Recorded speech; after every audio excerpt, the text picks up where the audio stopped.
चांदोर बाजार विधानसभा अचलपुर जिला अमरावती में छत्रपति शिवाजी महाराज की कर्मस्थली जन्मस्थली महाराष्ट्र में आकर रोम रोम रोमांच से भर जाता, आनंद से ऐसा लगता है कि परमात्मा की कई कृपा होगी कि आज वीर शिवाजी के इस क्षेत्र में और शिवाजी से लगा करके डॉक्टर अंबेडकर जी तक, और ये विदर्भ का हिस्सा है ना, विदर्भ का हिस्सा है, तो महाराज विदर्भ के इस क्षेत्र में भगवान कृष्ण से भी संबंध आता है। भगवान श्री कृष्ण की ससुराल भी यही है। रुक्मणी देवी जी हमारी अपनी बेटी, हमारी बहन, भगवान कृष्ण का जिनसे विवाह हुआ, और वो वीरांगना जिसने अपने भाव से, स्वभाव से और बुद्धिमत्ता से महाभारत के युद्ध की दिशा तय करने का काम अगर किसी ने किया तो रुक्मणी देवी ने किया था। हमें इस बात का गर्व है। ये विदर्भ की और ये महाराष्ट्र की विशेषता। परमात्मा की दया से जन्म तो एक ही बार मिलता है, लेकिन अपने जन्म को सिद्ध करना, सफल करना, ये अगर रिकॉर्ड या इतिहास मिलता है, ये केवल सनातन धर्म में मिलता है। हमें इस बात का गर्व है। ऐसा ही नहीं भगवान राम और भगवान कृष्ण की जय बोलते हैं। भगवान राम और भगवान कृष्ण दुनिया के किसी देश में चले जाओ और उस देश में जाकर के विदेश वाले आपसे परिचय पूछे और हम इतना कह दें कि हम राम और कृष्ण की धरती से आते हैं, वो अपने आप कहेगा ये हिंदुस्तान से आते हैं, उनको कोई बताने की जरूरत है। इतना दुर्भाग्य की बात है। मित्रों आप बताओ, आजादी के बाद, आजादी के पहले हम गुलाम थे, हमारे भगवान के मंदिर तोड़े गए। 500 साल पहले अधिकारियों ने भगवान राम भगवान कृष्ण जब जिनकी जरूरत लगी उन्हें अपने ढंग से शासन चलाते हुए हमारी भावना पे कुठाराघात किया। इस हालात से बदल सकते थे, लेकिन आजादी के बाद भी कांग्रेस और उनके साथ के चट्टे बट्टे लोगों ने हमारे देवस्थानों के ऊपर अपने भाव स्वभाव, अपना विरुद्धार्थी भाव के कारण से हमारी संस्कृति की इज्जत नहीं की। वर्षों तक कोर्ट कचहरी करते रहिए कांग्रेस के और इनके साथ वाले लोग, कोर्ट में शपथ पत्र देते रहे। आप बताओ भगवान राम, बताइए भगवान राम कहां पैदा हुए भाई साहब? आप बताओ कहां पैदा हुए? मैंने बताया कहां पैदा हुए? आप जरा जोर से बताओ कहां पैदा हुए? आपको मालूम, आपको मालूम, इनको मालूम, उनको मालूम, सबको मालूम कि अयोध्या में पैदा हुए। नहीं मालूम तो कांग्रेस और उनके साथ वालों को नहीं मालूम कि भगवान राम कहां पैदा हुए। अरे ढूंढ करना चाहिए। भगवान राम और कृष्ण की धरती पर आपने वर्षों तक प्रमाण छिपा करके झूठ बात कहते रहे।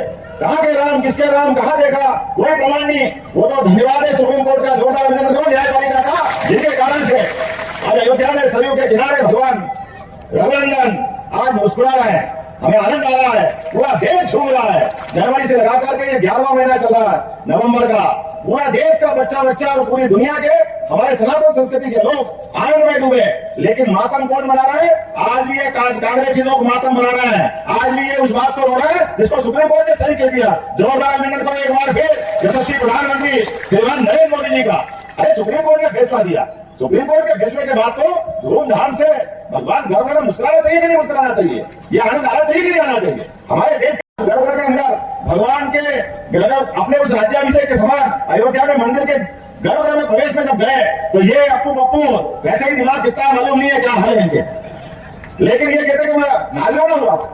मित्रों ये अपने धर्म का अपमान है, भगवान श्री राम का अपमान है। ये चुनाव हमारे और आपके सबके स्वाभिमान का चुनाव है। सनातन धर्म को सामने रखते हुए एक एक व्यक्ति जाना और 20 तारीख के लिए एक बार ही 2 बार बटन दबाना कमल के फूल का, ताकि इनसे हिसाब चुकता हो सके। भगवान राम का अपमान करोगे इस देश के अंदर। जब सुप्रीम कोर्ट से निपट गया, सब दूर से फैसला हो गया। और हमको तो डबल इसलिए बोला मैंने कि अभी तो अयोध्या में राम मुस्कुराए हैं, मथुरा वाले बाकी है, बाकी है। तो महाकाल चाहेगा तो बहुत जल्दी गोपाल कृष्ण भगवान की उनकी भी गगनभेदी जय जयकार होगा। हमारे लिए इस देश के अंदर हमारे अपने आराध्य अगर उनकी जयकारा भी बोलो तो इनको लगता है कि जैसे कोई इनको गर्म पानी डाल दिया, उखलता तेल डाल दिया। ये क्यों जलते आज तक समझ में नहीं आया, क्यों इनको ऐसा लगता है? जब हम ये बात कहते हो कि धर्म की बात करते हो, अरे भगवान राम और कृष्ण के जीवन से हमारी संस्कृति पुष्पित पल्लवित होती आई है। कई पीढ़ियां निकल रही हमारी अपनी सनातन संस्कृति के लिए। अब हम धर्म की बात नहीं करें तो क्या धर्म की बात करेंगे? आप तो धर्म जानते नहीं हो, आपके मन में तो केवल वोट वोट वोट, और वोट में भी किनके यहाँ के कम पड़े तो मामले जैसे घुसपैठियों पे तक दिमाग लगाते हो। इस देश के गद्दारों के साथ देखो कहां तक काम जुड़े हैं जो अपने देवस्थान। अब आप बताओ अपने इस मध्य प्रदेश के समान महाराष्ट्र तो वो हमारा राष्ट्र महाराष्ट्र है जिसने 300 साल पहले भी महाराज शिवाजी के नेतृत्व में हिंदवी राज्य के अपने स्वराज्य के लिए भगवा पताका लहराते हुए पूरे देश के अंदर आनंद की वर्षा की है। और आज बाबा महाकाल की जयकारा हम लगाते हैं तो हमें इस बात का गर्व है। वहां सिंधिया महाराज ने महाकाल सहित सारे मंदिर बनवाए, इसकी जड़ में अगर कोई है तो महाराष्ट्र और महाराज शिवाजी का विचार है। जोरदार आनंद के साथ नारा लगाओ, जय श्री महाकाल। और केवल उज्जैन का अहिल्या माता का 300वां वर्ष चल रहा है। अहिल्या माता ने इसी महाराष्ट्र की बेटी इंदौर में ब्याही और इंदौर की महारानी बनकर के हमारे सभी देवस्थान, वर्तमान में विश्वनाथ बाबा भी अगर धाम पे मुस्कुरा रहे हैं तो वो मंदिर अहिल्या माता का बनाया हुआ है। वो अहिल्या महारानी की, उस महारानी को देखो, उस काल में दिल्ली में सल्तनत मुगल की थी, लेकिन केवल बनारस नहीं, सोमनाथ, रामेश्वरम, कौन कौन से मंदिर गिनो, हर देवस्थान पर और हर जगह अन्य क्षेत्र, नदी के किनारे घाट, भिक्षुओं की रहने की व्यवस्था जो जो कर सकते थे वो सब किया। और अपने स्वाभिमान की रक्षा करने के लिए अपने छोटे से राज्य से बढ़कर महाराष्ट्र की बेटी ने जो आनंद छाया, तो आप तो आजादी के बाद यशस्वी प्रधानमंत्री नरेंद्र मोदी जी का समय जोरदार ताली बजाओ, अब आनंद नहीं आएगा तो कब आएगा? खाएगा हमारे ने खाएगा बिछाई, सब कमाई कमाई है, नहीं कमाई, कोई सिर पे नहीं मिल रहा इनका, मिल रहा कोई सिर पे, बताओगे क्या? अरे कैसे अर्जित कर रहे हैं, कहां से कौन से विचार रहा है? ये इनके प्रकार है, कैसे भी करके कुर्सी चाहिए, सत्ता चाहिए, जब सरकार थी सब खा गए, कुछ नहीं छोड़ा। आज महाराष्ट्र के अंदर पहली बार बहन बेटियों के लिए, पहले तो साल में एक बार रक्षाबंधन होता था, दूसरी दिवाली के समय भाई दूज होती थी, अब तो हर महीने लड़की बहनों को 1500 रुपए की राखी बांधने का हमारा प्रोग्राम मिलता है। ये होना चाहिए कि नहीं होना चाहिए? हमारी बहन बेटी के हाथ में अगर पैसा आए तो गलत क्या है? गलत कुछ गलत नहीं है, लेकिन कांग्रेसियों को जैसे योजना दिखती है उनकी छाती में आग लग जाती है, उनको ऐसा लगता है शरीर में सांप लौट रही है, नींद नहीं आती है। काकी लड़की, गाय की लड़की, अरे तुमने तो कभी दिया नहीं है, तुम तो बहन बेटी समझते नहीं हो। जितने अत्याचार बहन बेटियों पर कांग्रेस के शासनकाल में हुए, उतने शासनकाल में कभी किसी की गिनती नहीं कर सकते। लेकिन आज हमारे बीच सौभाग्य की बात है, बहनों में मध्य प्रदेश से आता हूं, अभी तो हमने वहां 1000 से शुरू करी, हमारे लिए भी करने लग गए, यहाँ प्रेस कॉन्फ्रेंस कर ली, झूठी बात कर दी कि भैया इन्हें चुनाव में सरकार बना ली और सरकार बनाने के बाद योजना बंद कर दी। अरे आंखें वो तो खोल के देखो, पहले 1000 देते थे, 1250 देते, लगातार दे रहे हैं, लगातार दे रहे हैं और देते रहेंगे, देते रहेंगे। महाराष्ट्र वाले तो जोरदार ताली बजाओ अपने एनडीए वालों के लिए। हम तो बड़े मियाँ तो बड़े मियाँ, छोटे मियाँ सुभान अल्लाह, हम तो 1250 बैठ गए थे, आपने 1500 देंगे, जोरदार ताली बजाओ। ये महाराष्ट्र में ये है भाजपा, ये है भाजपा की ताकत। और अभी तो आने दो 23 तारीख के रिजल्ट, अगले ही महीने दिसंबर से सरकार बनते ही 2100 रुपया शुरू होगा बहनों के लिए। ये रोते रहेंगे, रोने दो इनको, रोने वाले रोते रहेंगे। अरे बहन बेटी को नहीं देंगे तो किसको देंगे?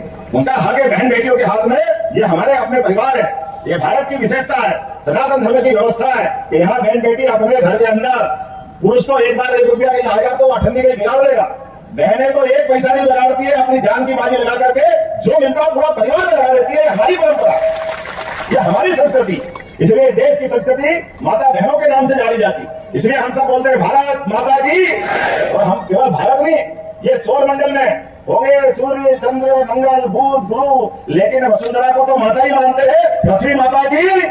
ये हमारी संस्कृति है, इसलिए हमारे तो देवी देवता भी नाम के आगे सीताराम, राधे श्याम, ये हमारी संस्कृति है, इसका आनंद है। और अब जब ये सनातन संस्कृति वाले शासन चला रहा है तो एक एक व्यक्ति की जिंदगी बदलने के लिए, आप में से कौन कौन खेती करता है, हाथ खड़े करके बताओ जिनकी खेती है, आप अपने में से भी कर सकते हो। आप बताओ, किसान सम्मान निधि पहली बार अगर किसी ने दिए तो यशस्वी प्रधानमंत्री नरेंद्र मोदी जी ने दिए कि नहीं? जोरदार ताली, पैसा दिए।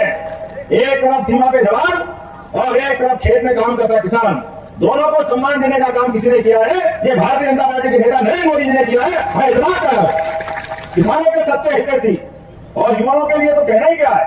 आज देश के अंदर इकोनॉमी जिस प्रकार से बढ़ रही है, हमारे देश के अंदर 14 के पहले हम 11वें नंबर पे थे देश दुनिया में, 11वें नंबर, और वो मोदी बाबा 10 साल सरकार चला रहे, वित्त मंत्री, गवर्नर, प्रधानमंत्री, सारी पुरानी काका की डिग्री थी, लेकिन सारी डिग्री के बाद भी उनके ही पुराने पूर्व प्रधानमंत्री कहते थे मैं 1 रुपया भेजता हूँ 15 पैसे पहुंचते हैं, बीच में सब खा जाते हैं। अरे भैया प्रधानमंत्री बनकर अगर ऐसे रोते हो तो इस्तीफा देकर बाहर आ जाओ।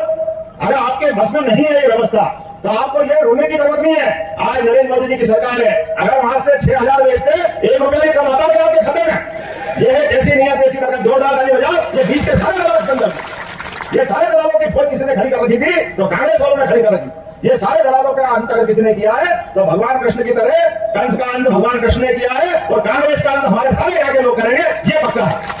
क्योंकि इनकी जो लाइन है उनकी एक ही लाइन, ये सिवाय अपने स्वार्थ के लिए, अपने खानदान के लिए, इनके लिए फैमिली फर्स्ट है, केवल परिवार के लोग चाहिए, बाहर का कोई नहीं चाहिए। मुझे इस बात की खुशी भी है, ये है हमारी पार्टी सबका साथ सबका विकास। मेरे जैसे किसान परिवार के व्यक्ति को, जिसके परिवार में कोई विधायक नहीं, सांसद नहीं, कोई साइकिल उठा करके घर से मुख्यमंत्री बनाया है, ये है भारतीय जनता पार्टी, ये है नरेंद्र मोदी जी की सरकार। आज कई सारी बातें कर सकता है लेकिन समय की कमी है। ये चिट्ठी पे चिट्ठी आ रही है, हेलीकॉप्टर नहीं उड़ेगा, थोड़ा कष्ट उधर का भी है, लेकिन हेलीकॉप्टर उड़े नहीं उड़े, ये हमारा कमल का फूल तो खिलेगा, वो तैयार है कि नहीं अपन साहब? तो हमारे बीच में आज कमल के फूल के लिए ये प्रवीण जी, जोरदार ताली बजाओ प्रवीण जी के लिए, ये क्षेत्र के विकास के लिए हम और आप सब मिलकर संकल्प करेंगे। अब आप बताओ, यहाँ कितना अच्छा काम किया हमने, मध्य प्रदेश में नहीं किया। गाय को राजमाता दी, हमने गोवर्धन पूजा की। गाय माता को अगर आप देवी देवता की तरह 33 करोड़ देवी देवता का वास मानते हैं, आप बताओ गाय को गाय माता नहीं माने तो क्या बकरी को मानेंगे? बकरे को मानेंगे, किसको मानेंगे? अरे गावो विश्वस्य मातरः, ये वेद वाक्य है। दुनिया में एकमात्र ऐसा जीव है जो अपने बच्चे को भी पालता और समूची मानव जाति को पालता, ये गाय माता की विशेषता है। हमारी माता हमारा जन्म देती है, लेकिन गाय माता अपने बच्चों को भी दूध पिलाती है और हम सबका भी ध्यान रखती है। वो तो सारे देवी देवताओं से ऊपर है। अगर उनको राजमाता का दर्जा दिया है तो महाराष्ट्र ने दिया, आपके अपने इस भारतीय जनता पार्टी की सरकार ने दिया। जोरदार ताली बजा के एहसास करें। ऐसे एक नहीं कई बातें बता सकता हूं, लेकिन वर्तमान के समय में दुनिया में भारत का नाम है और भारत के सभी राज्यों में महाराष्ट्र का नाम है, और महाराष्ट्र में अगर भाजपा की सरकार है तो यहाँ सुशासन की सरकार बनेगी, फिर एक बार एनडीए की सरकार बनेगी। बोलो सब सहमत है? एक एक वोट जब तक भाजपा को नहीं मिल जाए तब तक चैन से नहीं बैठेंगे। दोनों हाथ की मुट्ठी बांधो, जो मेरी बात से सहमत हो। पूरे घोषणा पत्र को लागू करने के लिए यशस्वी प्रधानमंत्री के साथ डबल इंजन की सरकार को चलाने के लिए महाराष्ट्र में भी एनडीए की सरकार बनना चाहिए। और सब तैयार है तो मैं सब बोलो, भारत माता की, भारतीय जनता पार्टी जिंदाबाद, भारतीय जनता पार्टी जिंदाबाद। बहुत बहुत धन्यवाद। भारत माता की जय।